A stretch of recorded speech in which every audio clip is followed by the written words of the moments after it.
믿음의 가족 여러분 그동안 평안하셨습니까?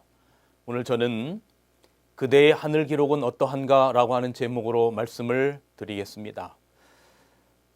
이제 2021년이 시작되었고 이제 지난주가 구정이었습니다.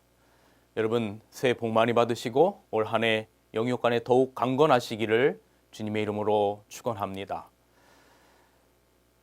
새해 첫 안식일 구정이었으니까요. 무슨 말씀을 드릴까 고민하다가 교회 증언의 말씀을 소개해 드리면서 2021년 올 한 해를 어떠한 마음가짐으로 살면 좋을까 하는 부분을 생각해 보려고 합니다. 새해가 시작되었다.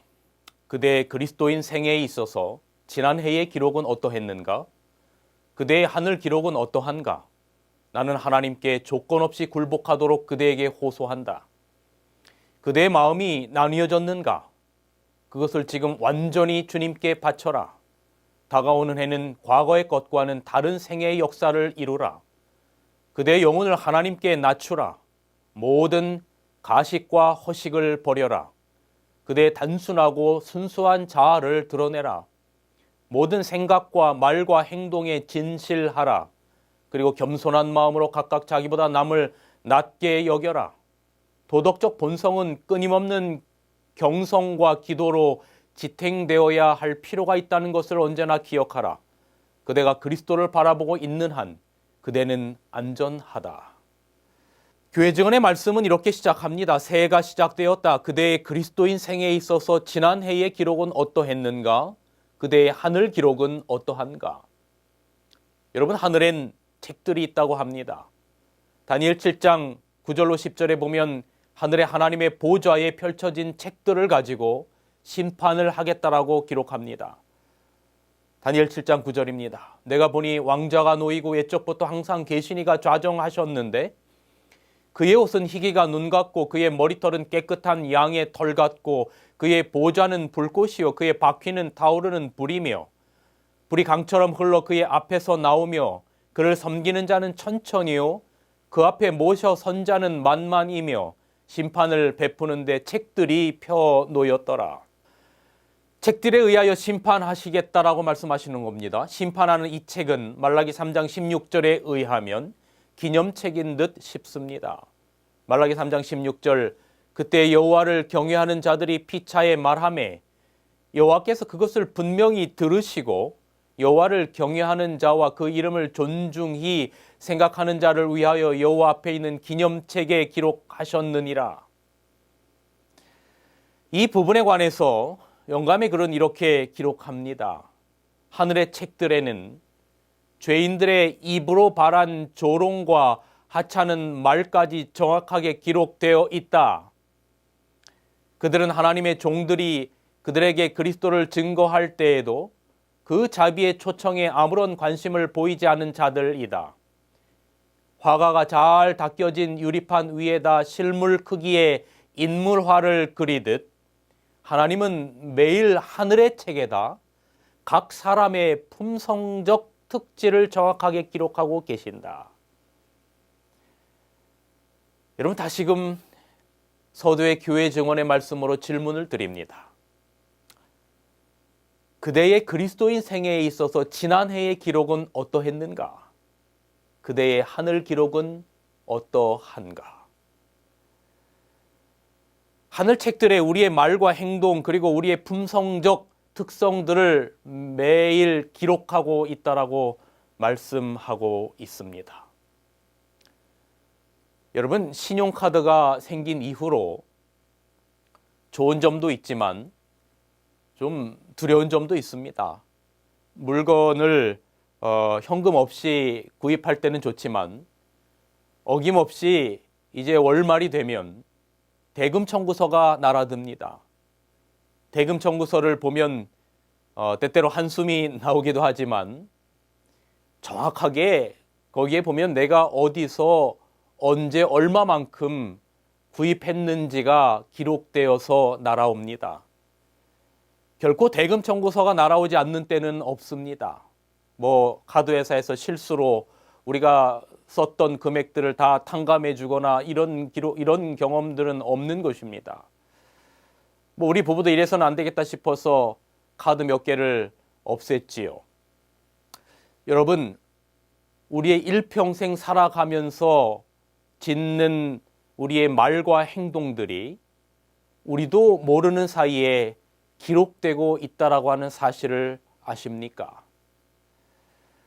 오늘 교회 증언의 말씀을 중심으로 해서 저는 올 한 해 어떻게 살아야 할지에 관련된 한 4가지 정도의 말씀을 좀 드리고 싶습니다.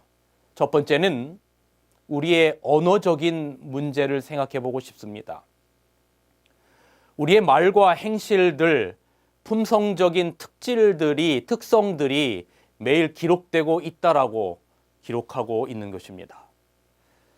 자녀에게 이유 없이 고함을 지른다, 기록되었습니다. 이웃의 성공을 시기하고 험담한다, 기록되었습니다. 하나님과의 약속을 어긴다, 기록되었습니다. 이웃 혹은 성도들의 험담을 한다, 옳지 못한 언행을 한다, 여러분 기록되었습니다. 자제력을 잃는다, 기록되었습니다. 안식일을 거룩히 지켜야 됨을 알면서도 그렇지 못했다, 기록되었습니다. 우리가 어쩌면 기도를 게을리한 것, 기록되었습니다. 청지기 직분을 게을리한 것, 기록되었습니다. 다시 한번 읽어드립니다. 하늘책들에는 죄인들의 입으로 말한 조롱과 하찮은 말까지도 정확하게 기록되어 있다라고 기록하고 있습니다. 질문을 드립니다. 이 영감의 글의 말씀처럼 여러분 지난 해에 여러분의 하늘책의 기록은 무엇이 기록되었을까요? 오늘날 세상의 언어가 너무 악하다는 생각이 듭니다. 최근 인터넷에서 악의적인 댓글로 목숨을 잃은 연예인에 대한 기사를 통해서 우리는 이러한 공포의 실체를 느낄 수 있습니다. 무심코 던진 돌멩이의 개구리는 치명적인 상처를 입게 되는 경우도 있습니다. 우리는 다른 사람을 비난하거나 모함하는 말이 아니라 칭찬하고 격려하는 말을 해야 할 것입니다. 그러한 언행들이 우리의 하늘책에 기록되어야 할 것입니다. 왜냐하면 그리스도인의 언어는 그냥 말이 아니고 생명력이기 때문에 그렇습니다. 여러분 야고보서 3장 8절로 10절에는 다음과 같이 기록하고 있습니다. 혀는 능히 길들일 사람이 없나니 쉬지 아니하는 악이요 죽이는 독이 가득한 것이라. 이것으로 우리가 주 아버지를 찬송하고 또 이것으로 하나님의 형상대로 지음받은 사람을 저주하나니 한 입으로 찬송과 저주가 나는도다. 내 형제들아 이것이 마땅치 아니하니라 라고 말씀하고 있습니다. 하나님을 찬송하는 우리의 혀가 동시에 사람을 저주하고 하나님의 형상대로 창조된 사람들을 무너뜨리고 죽이는 도구가 될 수 있다라고 하는 것입니다. 왜냐하면 우리의 혀가 길들여지지 않았기 때문에 그렇습니다. 특별히 가까운 관계일수록 우리의 언어가 부주의해지기가 쉬운데 더 주의해야 한다라고 하는 생각이 듭니다. 여기 재미난 예화가 하나 있습니다.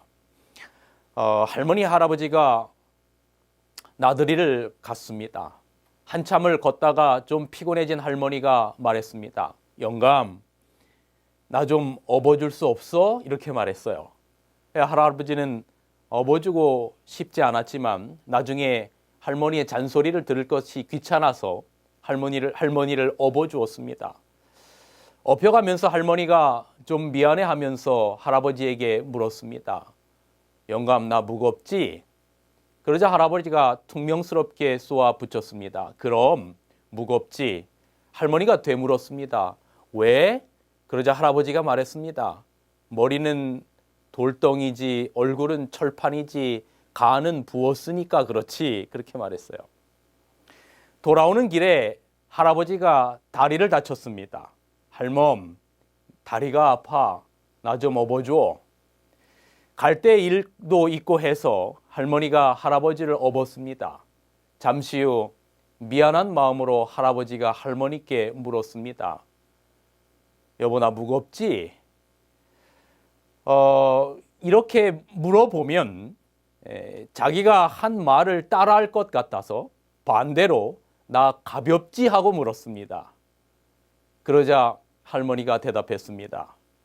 그럼 가볍지, 머리는 비었지, 입은 싸지, 허파엔 바람만 잔뜩 들었으니까. 여러분, 이 우스갯소리의 이 이야기는 가까운 사이일수록 말을 함부로 하지 말아야 함을 교훈하고 있다고 생각됩니다. 여러분, 유대인 랍비 문헌에 이런 말이 있습니다. 화살은 40보, 50보 거리의 사람을 죽이지만 사람의 혀는 하늘에 입을 두고 땅을 휩쓴다라고 말하고 있습니다. 무슨 이야기입니까? 우리가 하는 말이 때로는 치명적인 결과를 초래할 수도 있다는 말입니다. 옛말에 새치혀로 사람을 죽인다는 말도 있지 않습니까? 그러나 우리가 성령의 지배를 받을 것 같으면 사람을 죽이는 혀가 오히려 죽어가는 사람을 살리는 능력의 혀로 변할 수도 있는 것입니다. 예나 지금이나 많은 사람들이 말 때문에 어려움을 겪습니다. 때문에 야고보서 기자는 우리 그리스도인들에게 있어서 말이 얼마나 중요한가를 강조하기 위해서 매 장마다 입술과 혀를 다스리는 방법에 대하여 기록했던 것 같습니다. 우리 인간의 삶에서 돌이킬 수 없는 것이 몇 가지가 있어요. 그 대표적인 것 세 가지가 바로 쏜 화살, 이미 활 시위를 떠난 화살은 다시 되돌릴 수 없는 것입니다. 그리고 잃어버린 기회, 그리고 내뱉은 말입니다. 이걸 결단코 되돌리기가 쉽지 않은 것입니다. 일단 쏜 화살은 다시금 멈출 수 없고 놓친 기회를 붙잡을 수 없어요. 그리고 우리의 입에서 떠난 내뱉어진 말은 결단코 다시 주워 담을 수 없습니다. 사람은 자기가 한 말에 대하여 책임을 지지 않으면 안 되는 그런 존재입니다. 때문에 책임질 수 없는 말은 아예 하지 않는 편이 좋을 것이라는 생각이 드는 것입니다. 언어는 여러분 우리의 내면이 드러나는 창과도 같습니다. 혀를 길들인다는 것은 결국 우리의 마음을 길들인다는 것입니다. 여기 목자의 고백이란 글이 있습니다. 불평하고 있는 동안 난 아직 땅에 살고 있습니다. 감사하고 있는 동안 난 이미 하늘에 삽니다. 방황하고 있는 동안 난 아직 땅에 살고 있습니다. 경배하고 있는 동안 난 이미 하늘에 삽니다. 근심하고 있는 동안 난 아직 땅에 살고 있습니다. 기뻐하고 있는 동안 난 이미 하늘에 삽니다. 이리하여 하늘과 땅은 먼 곳에 있지 않고 내 마음에 있습니다. 여러분, 아무리 위대한 사람일지라도 자신의 혀를 잘 다스리지 못하고서는 결단코 성공할 수 없다는 사실을 기억해야 합니다. 여러분께 여쭙습니다. 지난 한 해 우리의 언어는 하늘의 책에 어떻게 기록이 되어 있습니까? 뒤돌아보고 돌이키면서 지난 한 해를 바라보고 반성하면서 2021년 새해에는 서로 격려하고 용기를 주고 생명력을 불어넣는 말을 하면서 그렇게 살아갈 수 있는 여러분과 제가 되기를 간절히 바랍니다.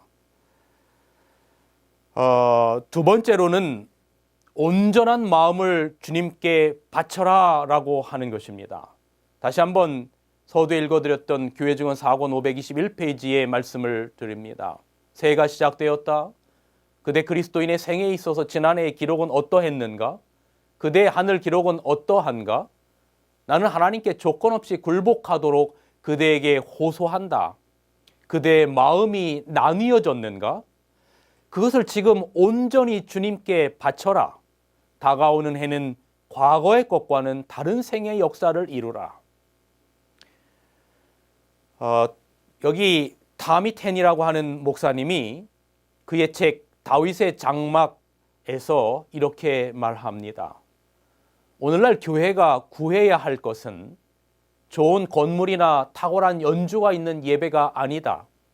비록 볼품없고 세상적으로 자랑할 만한 것이 하나도 없어도 딱 한 가지 하나님께 대한 굶주린 마음만 있으면 된다. 여러분 어떻습니까? 정말 오늘 우리의 신앙이 어디에 초점이 맞추어져 있습니까? 우리의 마음에 나뉘어지지 않은 온전한 마음을 드리는 하나님께 대한 굶주린 마음이 정말로 있습니까? 몇 해 전 제가 중국의 지하교회를 가볼 수 있는 기회가 있었습니다. 중국의 지하교회에 가면 정말로 하나님께 대한 굶주린 마음이 무엇인지를 이해할 수 있습니다. 아무것도 없습니다. 목회자도 없어요. 마이크도 없습니다. 악기도 없습니다. 성경책도 변변치 않습니다. 그들이 숨어서 하나님께 예배를 드립니다. 공안에게 의하여 발각되지 않기 위하여 숨어서 안식일에 하나님께 예배 드립니다. 그런데 여러분, 그들이 아무것도 없는 것 같지만 그 커튼이 쳐지고 그 다음에 작은 희미한 불빛만 있는 곳에서 그들이 예배를 드리지만 그들에게 있어서 무엇보다도 간구할 수 없는 것은 하나님에 대한 굶주림이 있어요. 하나님의 말씀을 향한 갈망이 있습니다. 하루 종일 말씀을 전해도 요동도 하지 않고 말씀을 듣는 그러한 모습들을 보았어요. 얼마나 그들의 마음 가운데, 그들의 얼굴의 표정 가운데 하나님을 향한 나뉘지 않는 온전한 갈망하는 마음이 있는지를 느낄 수 있었습니다. 제가 올해 2021년 새해부터 시작된 하나의 더 늘어난 사역이 있는데 그것이 바로 북한 동포들을 위해서 기별을 전하는 일입니다.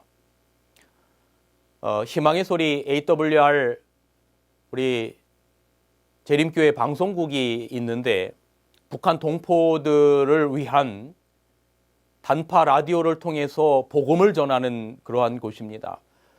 제가 설교를 하기 전에 담당하시는 목사님께 여쭤보니까 비공식 통계에 의하면 약 300만 명의 북한 지하 교인들이 몰래 단파 라디오를 통해서 우리의 복음을 듣는다고 합니다. 정말 그 간절한 하나님을 향한 갈망에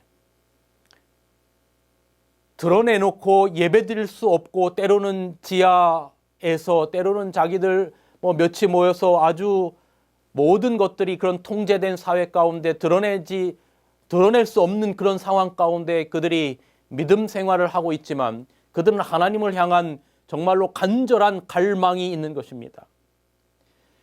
여러분, 우리의 믿음의 노독들은 진실로 하나님을 갈망했습니다. 시편의 말씀처럼 사슴이 시냇물을 찾기에 갈급함처럼 하나님을 갈망했습니다. 물을 먹지 않으면 곧 죽을 수밖에 없는 그 가란 사슴이 시냇물을 찾아서 갈급한 것처럼 그렇게 하나님을 갈망했습니다. 야복나루에서 야곱은 하나님을 목숨처럼 갈망했고 삭개오는 예수님을 보기 원하는 정말로 간절한 갈망이 있었습니다. 초대교회 교인들은 성령을 갈망했습니다. 믿음의 가족 여러분, 지난 한 해 우리의 마음이 하나님 앞에 어떠한 마음으로 기록되어 있을까요? 세상과 하나님 그 사이에서 갈팡질팡하고 나뉘는 그런 마음으로 혹시 하늘책에 기록되어 있지는 않습니까? 2021년 새해에는 우리의 마음이 나뉘지 않고 온전한 마음으로 주님을 향한 갈망이 있기를 기도합니다. 시편 63편 1절에 하나님이여 주는 나의 하나님이시라 내가 간절히 주를 찾되 물이 없어 마르고 곰핍한 땅에서 내 영혼이 주를 갈망하며 내 육체가 주를 앙모하나이다. 아멘. 이러한 갈망이 올 한 해 여러분과 저의 신앙적 영적인 갈망이 되기를 주님의 이름으로 간절히 축원합니다. 세 번째로는 2021년 올 한 해를 시작하면서 겸손한 마음으로 남을 우리 자신보다 더 낮게 여길 수 있는 결심이 있었으면 좋겠습니다. 다시 한번 교회정원 4권 521페이지의 말씀, 그 부분의 말씀을 읽어드립니다. 생각과 말과 행동에 진실하라. 그리고 겸손한 마음으로 각각 자기보다 남을 낮게 여겨라. 도덕적 본성은 끊임없는 경성과 기도로 지탱되어야 할 필요가 있다라고 하는 것을 언제나 기억하라라고 기록하고 있지요. 여러분, 우리는 남을 인정하기를 싫어하는 악한 본성이 있습니다. 남이 나보다 낫고 남이 나보다 인정받는 것을 우리는 본성적으로 싫어합니다. 질투의 마음은 죄된 본성입니다. 질투의 괴물에 사로잡혀 일생을 망친 사람이 있지요. 아마 이렇게 말씀드리면 여러분이 누군지 이미 떠오르실 겁니다. 바로 이스라엘의 초대 왕 사울입니다. 사울은 이스라엘에서 누구보다도 키가 크고 용모가 준수한 청년이었고, 그의 아버지 기스는 용맹스럽고 강인하고 부유한 사람이었다라고 사무엘상 9장에는 그렇게 기록하고 있습니다. 사울은 사무엘에게 기름 부음과 가르침을 받은 뒤에 비상시국에 처하여 왕의 직무를 수행했습니다. 사무엘상 11장에 그 이야기가 기록되어 있습니다. 사울은 치세 초기에 많은 족속과 특별히 블레셋 족속과의 전투에서 잇따라 대승을 거둠으로 백성들의 찬사를 한 몸에 받았습니다. 그런데 여러분, 사무엘상 10장에는 약간 우스꽝스러운 장면이 나옵니다. 이스라엘 모든 백성들이 왕의 취임식을 거행하기 위해서 집결해 있는 장면을 한번 상상해 보십시오. 드디어 이제 이스라엘의 왕정시대가 도래되어서 첫 왕이 취임하는 선서를 하는 순서가 되었습니다. 그런데 여러분, 그때 왕이 어디로 사라지고 보이지 않는 겁니다. 사람들이 웅성거리기 시작했어요. 아니, 방금 전까지 여기에 있었는데 이 사울 왕이 도대체 어디에 가 있는 건지인가? 모두들 흩어져서 사울을 찾았습니다. 그리고 마침내 짐짝 사이에 숨어 있는 사울을 발견합니다. 부끄럽고 자격이 안 된다 여겨서 숨었던 것입니다. 여러분, 사울이 처음엔 그렇게 겸손하게 시작했어요. 그의 출발이 이렇게 겸손했던 것입니다. 그런데 비극은 다윗이 나타나면서부터였습니다. 블레셋과의 전투에서 다윗이 골리앗의 목을 벤 후에 전쟁에서 돌아오는 길에 여인들이 자기 부하인 다윗과 자기를 비교하는 소리, 노랫소리를 들었습니다. 그 장화하는 소리를 듣고 사울은 기가 꺾였어요. 사무엘상 18장 7절, 여러분이 잘 아시는 말씀이지요. 여인들이 뛰놀며 창화하여 가로되 사울의 죽인 자는 천천히요 다윗은 만만이로다 한지라. 그때 이후로 사울은 미친 듯이 다윗을 질투했습니다. 그리고 그를 죽이기 위하여 추적하면서 자기의 온 남은 일생을 다 허무하게 소비하고 말았습니다. 여러분, 이것이 사무엘상 18장에서부터 30장까지의 이야기가 다윗을 죽이기 위하여 인생을 소모하는 이야기입니다. 질투라는 이름의 괴물이 사울을 집어삼킨 것입니다. 사울은 자기 합리화와 질투심으로 사단의 소나기에 완전히 들어가 버리고 말았어요. 사울을 향한 사단의 목표는 여러분, 우리를 향한 목표와 별반 다르지 않다고 생각합니다. 인간을 향한 사단의 목표는 어쩌면 단 하나, 우리의 영혼을 완전히 파멸시키는 것입니다. 그러므로 우리가 사단의 제멋대로 우리를 지배하도록 내버려 두면 사단은 사울에게 한 것과 똑같은 방법을 우리에게 사용할 것입니다. 우리가 누군가를 시기하고 질투할 때 사랑과 기쁨과 성공에 대해 하나님이 우리를 위해 마련해 주신 성경의 기준 대신 세상의 기준을 따르게 되어 있습니다. 질투와 시기심은 우리 자신의 장점과 잠재력을 완전히 파괴해 버릴 뿐만 아니라 하나님과의 관계도 무너뜨려 버리고 맙니다. 그래서 질투와 시기가 생기는 마음을 우리의 마음의 뿌리부터 차단해야 하는 것입니다. 사실 목회자가 이 질투라는 괴물에서 자유롭지 못합니다. 총회를 치를 때마다 혹은 인사이동을 할 때마다 목회자들의 마음 가운데도 질투와 시기심의 괴물이 찾아오기 시작합니다. 누구는 더 나은 자리로 가고 누구는 더 그럴듯하고 큰 교회로 가고 그런데 누구는 그렇지 못하고 여러분 이러한 정말 이상한 질투의 괴물들이 마음 가운데 자리 잡기 시작합니다. 물론 저도 예외는 아닙니다. 그런 질투의 시기심의 괴물이 찾아올 때마다 그러한 마음이 우리의 마음 가운데 저의 마음 가운데 들려고 할 때마다 제가 즉각적으로 생각하려고 노력하는 말씀이 있습니다. 기억하려고 노력하는 말씀이 있습니다. 그것이 바로 빌립보서 2장의 말씀입니다. 빌립보서 2장 5절 너무 유명한 잘 아는 말씀이지 않습니까? 너희 안에 이 마음을 품으라 곧 그리스도 예수의 마음이 그랬어요. 여러분 우리가 이 얼마나 잘 아는 성경절입니까? 너희 안에 이 마음을 품으라 곧 그리스도 예수의 마음이니 그러나 과연 이것이 질투의 괴물이 우리 마음 가운데 찾아올 때 이 말씀이 우리의 삶을 주관하느냐 안 하느냐의 문제는 우리가 이것을 잘 아느냐 모르느냐의 문제와는 다른 것입니다. 그는 근본 하나님의 본체시나 하나님과 동등됨을 취할 것으로 여기지 아니하시고 오히려 자기를 비워 종의 형체를 가져서 사람들과 같이 되었고 사람의 모양으로 나타나사 자기를 낮추시고 죽기까지 복종하셨으니 곧 십자가에 죽으심이라.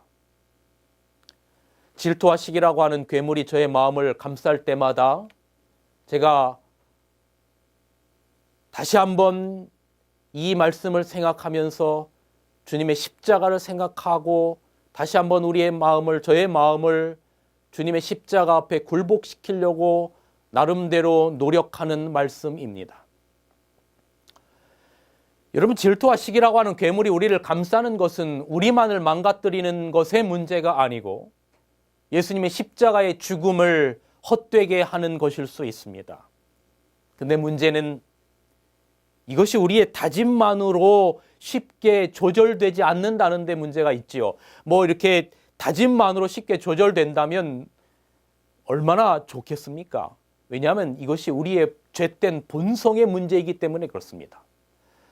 우리의 본성이 바뀌지 않으면 이 질투의 괴물이라고 하는 시기의 괴물이라고 하는 것이 우리의 마음 가운데 찾아오는 것을 차단한다라고 하는 것이 어쩌면 거의 불가능에 가깝지 않을까 하는 생각이 듭니다. 그래서 오늘 이 교회 증언의 말씀 가운데 이런 말씀이 있는 것입니다. 도덕적인 본성은 끊임없는 경성과 기도로 지탱되어야 한다라고 말하는 것입니다. 다시 한번 이 부분을 제가 읽어드리겠습니다. 모든 생각과 말과 행동에 진실하라. 그리고 겸손한 마음으로 각각 자기보다 남을 낮게 여겨라.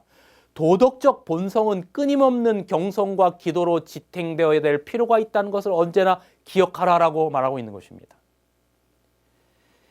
여러분 우리는 굳이 우리가 교회에 가지 않더라도 나보다 남을 낮게 여기라라고 하는 말을 얼마든지 세상에서도 들을 수 있고 또 적지 않은 사람들이 그리스도인이 아니라 하더라도 그렇게 겸손하게 살려고 노력합니다.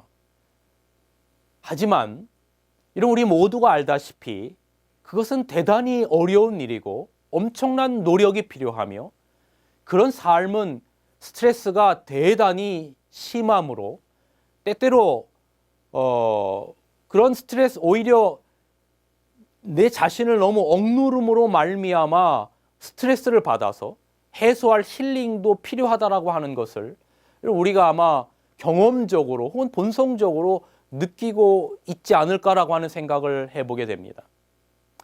이 말의 의미는 남을 나보다 낮게 여긴다라고 하는 것은 근본적으로 죄된 사람의 본성이 아니라는 것입니다.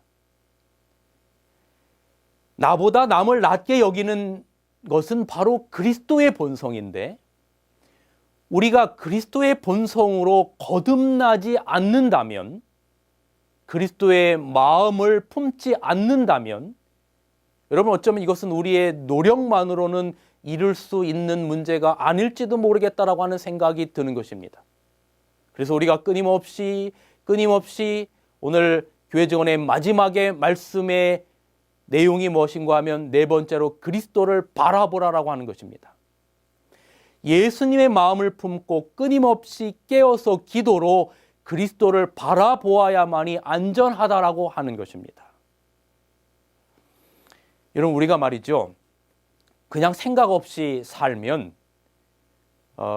이런 게 우리의 본성입니다. 예를 들면 축구 경기를 보는데 그들의 실수를 보면서 야유합니다. 아이고 저것도 축구라고, 밥만 먹고 공 차는 사람이 저것도 축구라고 하나, 이런 이야기를 합니다.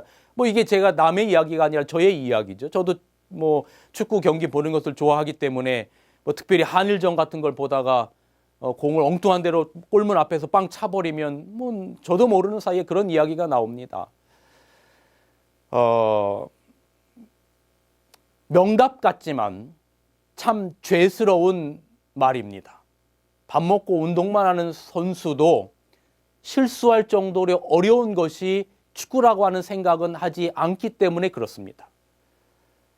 그리고 가만히 역지사지 해봅니다. 만약에 어떤 누군가가 저에게 아니 너는 목사로서 밥만 먹고 책 보고 설교 준비하면서 왜 설교를 그것밖에 못하냐라고 하는 그런 말을 만약에 저에게 한다고 생각을 한다면 뭐 제가 남에게 그렇게 축구 운동선수에게 그렇게 하는 그러한 모습과 뭐 제가 듣는 그런 이야기와 별반 다를 게 없는 것이지요. 제 자신이 부끄러움을 느끼게 되는 것입니다. 나보다 남을 낮게 여기려면 성경에서 그러라고 하니 나중에 천국 가려면 그래야지라고 하는 각오나 다짐이 필요한 것이 아닙니다. 나보다 남을 낮게 여기려면 남을 낮게 여길 이유가 자기 안에 있어야 하는 것입니다. 속사람이 그렇지 않은데 겉사람만 신념으로 견딘다고 나보다 남을 낮게 여기는 사람이 되는 것이 아니라는 것입니다.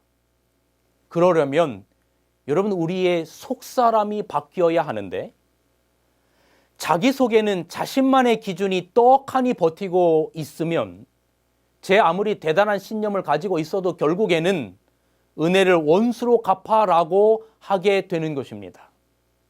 그러므로 나보다 남을 낮게 여기려면 우선 내 안에 있는 자기의 의로움을 버려야 하는 것입니다. 일단 내 마음 가운데 자리가 나고 비워지고 그릇이 비워져야 그리스도의 마음이든 무엇이든 채울 수 있기 때문입니다. 우리가 마음을 먹어도 우리의 마음을 어떻게 하지 못하는 것은 새롭게 먹은 마음보다 먼저 자신이 옳다고 여기는 마음이 깊숙이 뿌리 박혀 있기 때문인 것입니다. 그리고 그것은 그냥 비워지는 것이 아닙니다. 내가 이렇게 해야지라고 단숨에 비워지는 것이 아닙니다. 어둠을 물러가라고 외친다고 물러가는 것이 아니지요. 어둠이 있는 것은 빛이 없기 때문에 어둠이 있는 것입니다.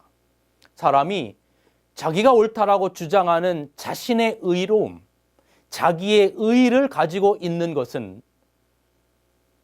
그 모든 것들을 송두리째 바꿀 온전한 의로움을 만나지 못했기 때문에 그런 것입니다. 믿음의 가족 여러분, 우리는 온전한 의로움을 만나야 합니다.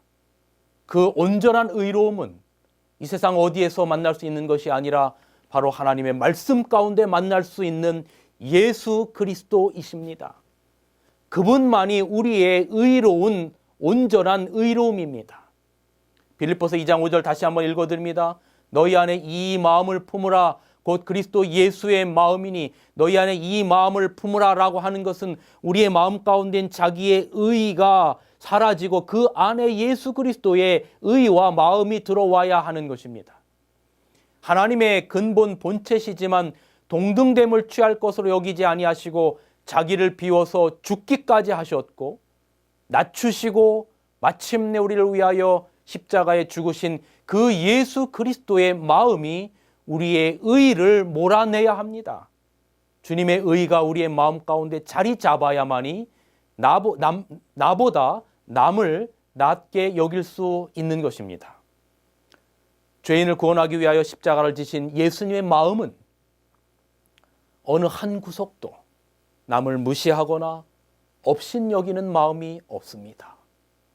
마음 안에 남을 나보다 못하게 여기는 마음을 한 올이라도 가지고 있다면 남을 위해서 예수님은 죽을 수 없으셨을 것입니다.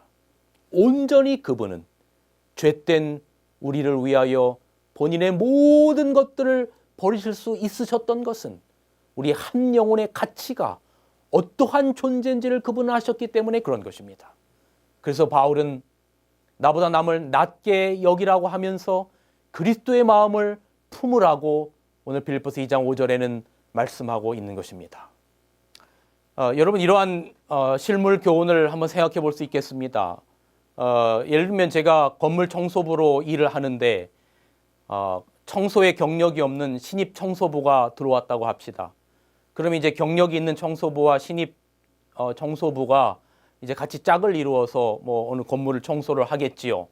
그러면 보통은 경력자가 신입에게 더 지저분한 곳들을 여기저기를 닦으라고 그리고 구석구석 닦으라고 말할 수 있을 겁니다. 그리고 나중에 체크해 보아서 그렇지 못하면 그것도 못하냐고 얼마든지 잔소리를 할 수 있을 것입니다. 이것이 보통 우리의 삶의 모습이 아닐까라고 하는 생각이 듭니다. 그러나 나보다 남을 낮게 여기라 라고 하는 이 그리스도인의 정신이 든 그리스도인 청소부라면 어쩌면 그 신입 청소부를 대하는 방법과 태도는 다를 수도 있을 것입니다. 갓 들어온 신입이니까 잘 모를 수 있을 것입니다. 그러면 어쩌면 그들에게 내가 먼저 모본을 보이면서 차라리 그 다른 사람들이 닦기를 귀찮아하는 부분을 내가 먼저 모본을 보이면서 닦을 수도 있는 것 아니겠습니까? 여러분, 이러한 삶의 모습들, 때때로 그것이 내가 손해보는 듯한 모습들, 여러분 이것이 바로 의인이 죄인을 위하여 죄인 되는 세계의 법, 곧 그리스도의 법입니다. 의인이 죄인을 위하여 죄인 되는 세계의 법, 이게 무슨 말입니까? 예수님은 의인이셨습니다. 그런데 우리 죄인을 위하여 그분이 죄가 되셨습니다. 이것이 바로 그리스도의 법인 것입니다. 여러분, 그런 그리스도의 마음과 법이 있다면 자연스럽게 남을 나보다 낮게 여길 수밖에 없는 것입니다. 내가 가지고 있는 것을 상대를 섬기는 것에 사용하면, 내가 가지고 있었던 선배로서의 경험을 잘 모르는 후배에게 모본을 보이는 것으로 사용하면 상대를 무시할 이유가 없고 다툼이 있을 이유가 없습니다. 이것이 바로 빌립보서 2장 1절로 11절의 말씀의 본질이 아닐까라고 하는 생각이 듭니다. 자, 이제 말씀을 줄이면서 다시 제목으로 돌아갑니다. 그대의 하늘 기록은 어떠한가? 말라기 3장 16절의 말씀을 다시 읽어드립니다. 그때 여호와를 경외하는 자들이 피차에 말하매 여호와께서 그것을 분명히 들으시고 여호와를 경외하는 자와 그 이름을 존중히 생각하는 자를 위하여 여호와 앞에 있는 기념책에 기록하셨느니라. 하나님의 백성들의 행한 귀한 말들, 용기를 주는 말, 친절한 행위들, 하나님을 높이는 그러한 삶의 모습들, 진리를 전하는 말들이 하늘 기념책에 기록될 것입니다. 그리고 이러한 기록들이 우리의 하늘 기념책에 기록되기를 간절히 바랍니다. 마태복음 25장 34절에서 40절에 보면 여러분이 잘 아시는 말씀이 있습니다. 구원받을 오른편에 있는 자들에게 예수님께서 칭찬하시는 이야기가 거기 기록되어 있지 않습니까? 그때 임금이 그 오른편에 있는 자들에게 이르되 내 아버지께 복받을 자들이여 나와 창세로부터 너희를 위하여 예비된 나라를 상속하라. 내가 줄일 때에 너희가 먹을 것을 주었고 기록되었습니다. 목마를 때에 마시게 하였고 기록되었습니다. 나그네 되었을 때 영접하였고 기록되었습니다. 벗었을 때 옷을 입혔고 기록되었습니다. 병들었을 때에 돌아보았고 하늘 기념책에 기록되었습니다. 옥에 갇혔을 때 와서 보았느니라 기록되었습니다. 이러한 기록들에 대하여 우리는 모르지요. 그래서 의인들이 대답합니다. 의인들이 묻습니다. 가로되 주여 우리가 어느 때에 주의 줄이신 것을 보고 공개하고 목마르신 것을 보고 마시게 하였나이까? 어느 때에 나그네 되신 것을 보고 영접하였고 벗으신 것을 보고 옷을 입혔나이까?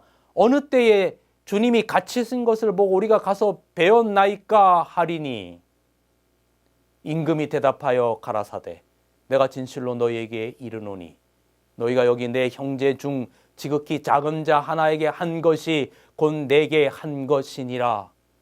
그 모든 우리의 선한 말과 행실이 하늘 기념책에 기록되어 있다라고 하는 것입니다. 올 한 해 대총회로부터 전 세계 아윌고라고 하는 프로젝트를 진행합니다.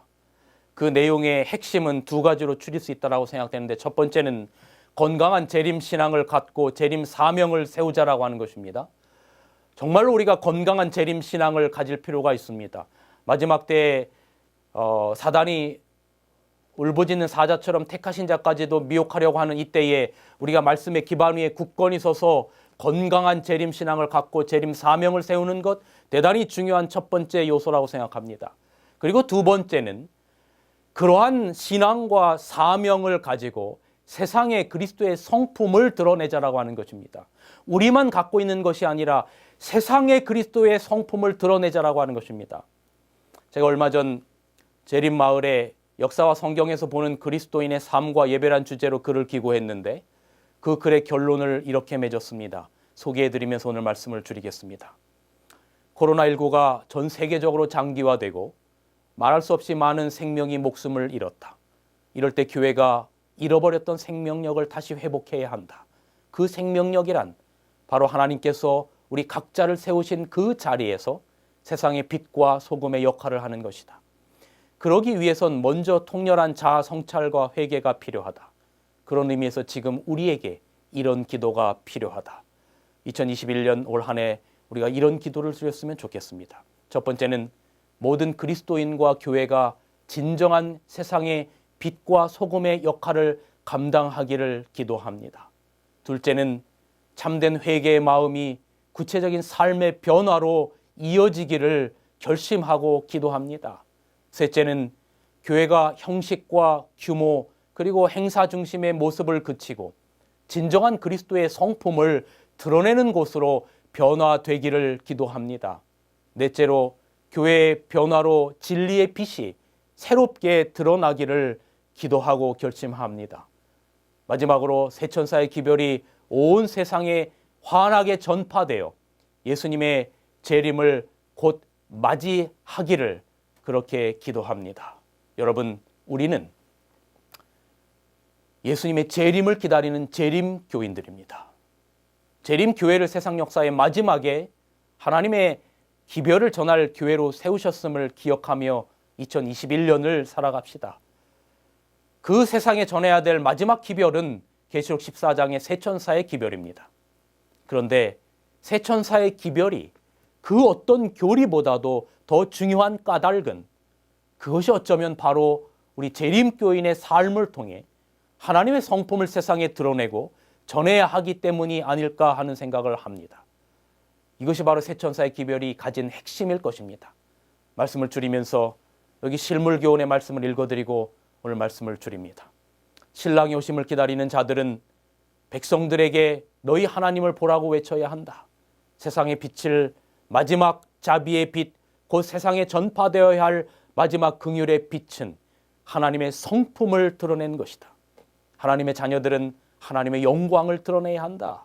그들은 저희의 생애와 품성을 통하여 저희를 위하여 행하신 하나님의 은혜를 나타내야 한다.